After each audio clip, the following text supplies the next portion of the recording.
Joining me today is Jyoti Gondek, the Mayor of Calgary. Mayor, thank you very much for joining us.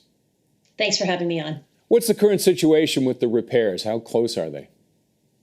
Well, I can tell you that as of yesterday, we learned that crews were able to remove enough water from the site to be able to get into the ground and do an assessment. At that point, they were going to come up with a repair plan as well as a schedule. We do have another press conference at 10 o'clock this morning, Calgary time, at our Emergency Operations Center. I believe we will have a little bit more information about what that repair work looks like. I can't give you an update on how long this is going to take. We're just waiting for those crews to give us their expert opinion. Okay. Just how big is this water main that we're talking about? That people are being forced to stop, cut down their shower and reduce their shower, things like that. Just how big a water main is this? You know what? I appreciate that question. A lot of times people will read about a water main breaking in the winter particularly, or it's happened to them and the crews come out and they do the repair and everything's good to go in a few hours or a day.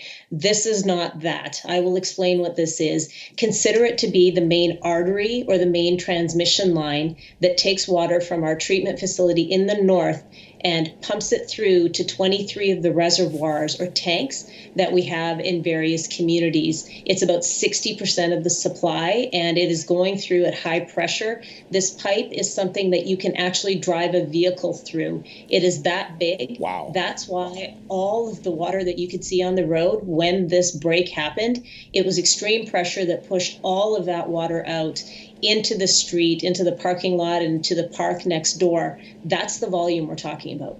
Any concerns that it may fail somewhere else as well, or does it look like this might have just been a one-off in that one spot?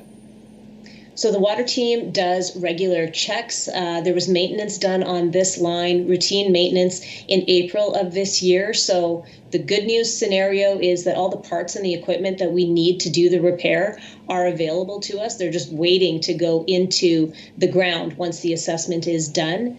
You know what? We do regular maintenance on a lot of our infrastructure, and we do a review of the infrastructure on a regular basis to see how it's doing.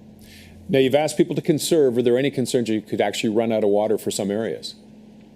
Absolutely, there is a big concern about that. If you can imagine that there is a tank underground that holds water and it slowly runs down as the water is being used, you need to get water to that tank to fill it up. And without this major transmission line, we can't get those reservoirs filled. We are doing our best to get water from our south treatment plant through a variety of pipes up into those reservoirs, but that's going to take some time. So that's why the conservation by Calgarians is so important right now. Please take shorter showers. Please don't do any outdoor watering at all. If you can delay a load of laundry or a load of dishes for the dishwasher, please do so. And in bonus, there's still a boil water advisory. I hope I pronounced that correctly. It's bonus, and yes, there is a boil water advisory in that community. And I just want to thank the members of that community for being so patient and understanding as we get this work done. Okay, Mayor. What was the reason for that, the boil water? It's just precautionary to make sure that the water that's coming out of the taps is safe for consumption. Alberta Health Services recommended the boil water advisory. I think it's a good idea in the interest of public health and safety. Okay, Mayor, I know you're busy. Thank you very much, though, for updating us today. We appreciate it. Thanks for having me. Jyoti